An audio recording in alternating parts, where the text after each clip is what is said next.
Robert Parry, founder and editor of Consortiumnews.com, is with us today to discuss his recent article entitled Kerry Balks at Supplying MH-17 Data. Before we look at these most recent developments, Mr. Parry, could you give us a little background on the MH-17 shootdown? Sure. On July 17th, 2014, the Malaysian airline flight 17 was passing over eastern Ukraine from a route from Amsterdam to Kuala Lumpur in Malaysia. And it was shot down, killing all 298 people on board. The issue became, how did this happen? Who actually fired this, a missile or some other weapon system to take down the plane? And there was immediately an effort to use this as part of this, essentially the new Cold War tensions between the United States and Russia. Since the Russians were supporting rebels in eastern Ukraine, who were essentially ethnic Russians who were resisting a coup d'etat that had happened earlier in 2014, which had been supported by the United States, and put more right-wing elements, anti-Russian elements, in charge in Kiev. So there was this civil war that was bubbling along, where the United States had taken one side and the Russians were taking the other side. So when this plane was shot down, very quickly there was an effort to place the blame on the Russians and therefore justify tougher sanctions against Moscow as part of this, as part of the new Cold War. So that was the backdrop. The problem became that very quickly it wasn't entirely clear who had done it. There was the U.S. government, particularly Secretary of State Kerry, immediately started citing some social media comments that he selected to sort of indicate he thought that the rebels were the ones who fired a Buk anti-aircraft missile. However, I was hearing from very early on that, again, there were doubts within the U.S. intelligence community about how this had played out.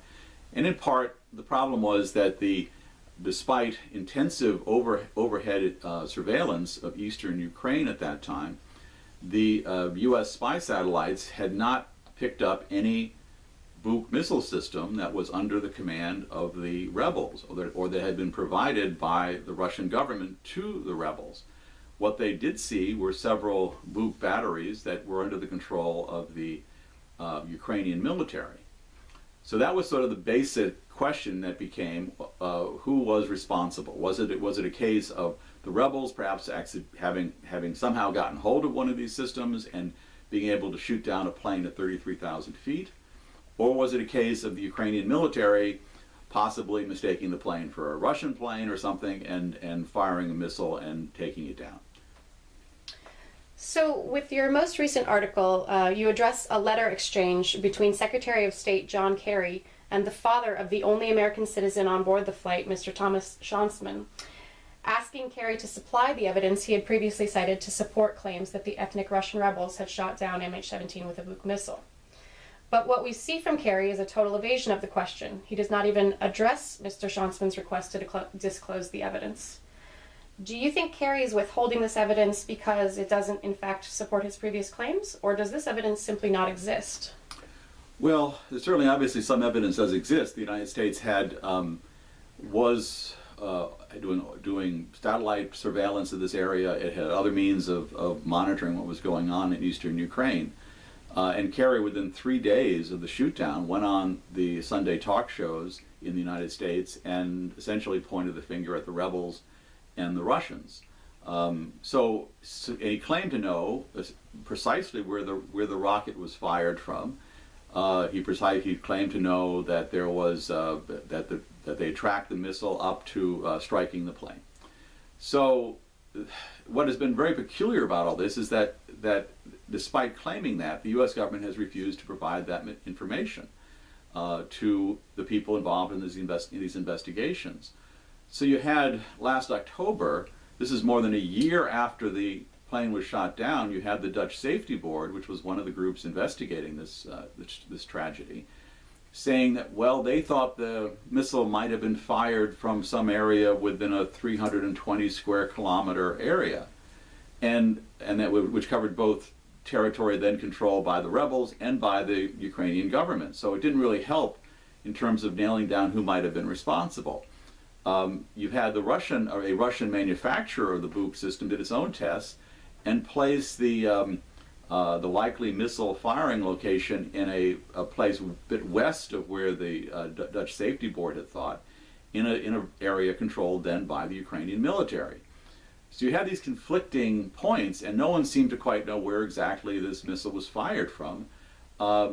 Kerry claimed to know that. He claimed to know that within days of the shoot down.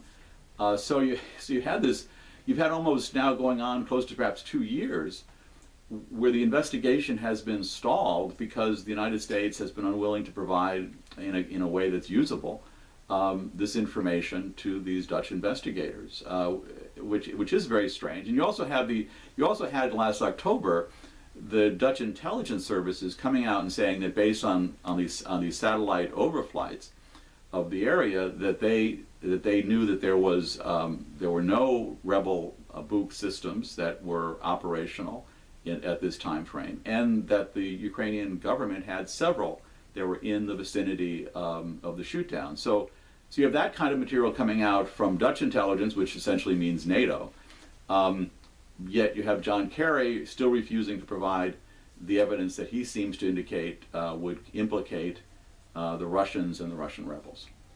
So why doesn't the Dutch joint investigation team responsible for investigating the shootdown demand that Kerry produce that evidence to support his claims? Wouldn't that normally be considered withholding evidence or obstruction of justice?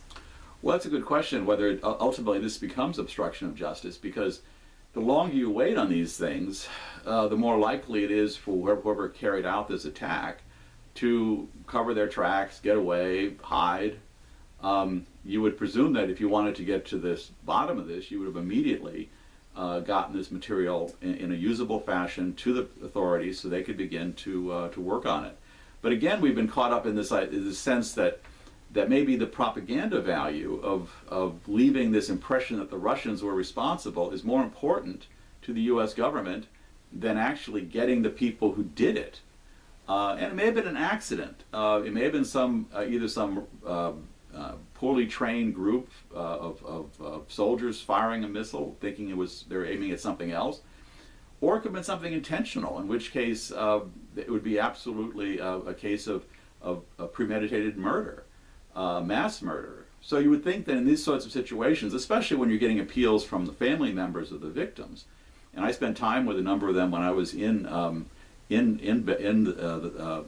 Hague, and they were pressing their government at that point to try to get more information from the Americans. But this whole thing has become a mystery within a mystery. Why is the United States not making this information declassified and available for the purpose of finding the culprits who carried out this attack? It doesn't make a lot of sense. I guess the argument on the U.S. part is, well, this is technically classified information about the fact that there are spy satellites up in space looking down on these areas, but it's not really something that people don't know, and it would be very easy to declassify much of it.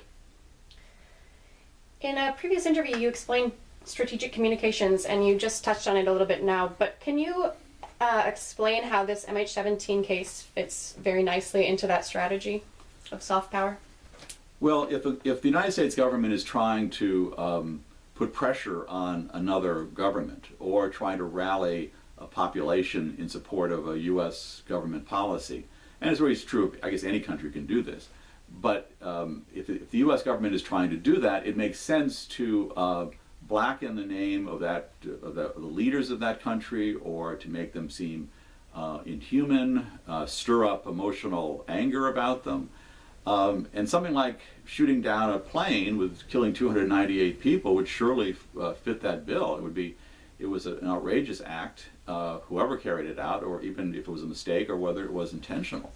But to use that in a propagandistic way makes a certain amount of sense, because in the fact this was used in the summer of 2014 to get the a rather reluctant European Union to go along with sanctions that the United States wanted to impose on Russia for its support of the Ukrainian rebels and the absorption of Crimea back into Russia.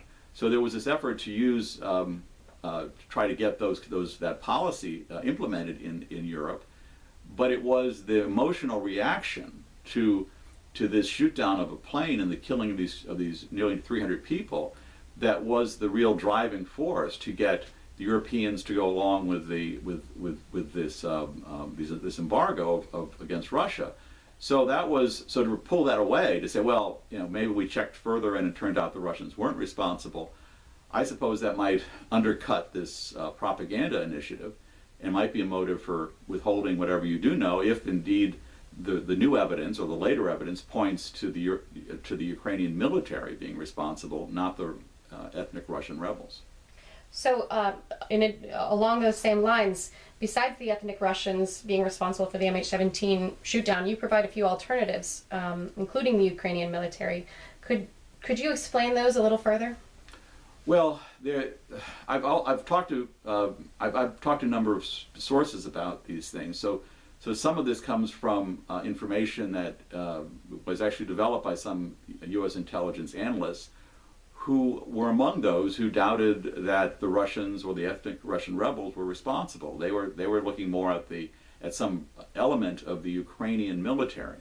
Now, the two main possibilities that I heard about was one, that there was a tension at that point among the Ukrainian military people, that the Russians might do a full-scale invasion of Ukraine, that they might use their aircraft and other forces to protect the ethnic Russian rebels who were then on the defensive. The Ukrainian military was mounting an offensive in the east, driving back the rebels, and so there was a possibility that the Russians could intervene. So it made sense for the Ukrainian military to move its anti-aircraft missiles up to the front.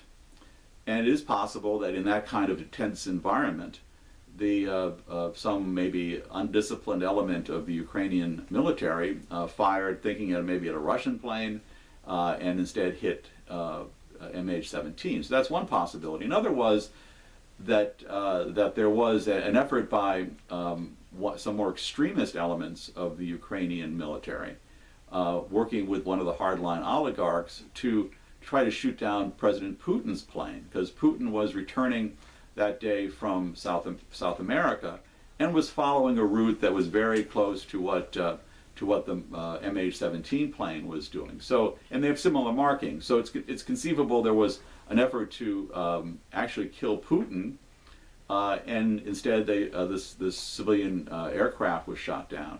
So there are different possibilities that would go to blaming the Ukrainian side, and those were being looked at by U.S. intelligence fairly seriously.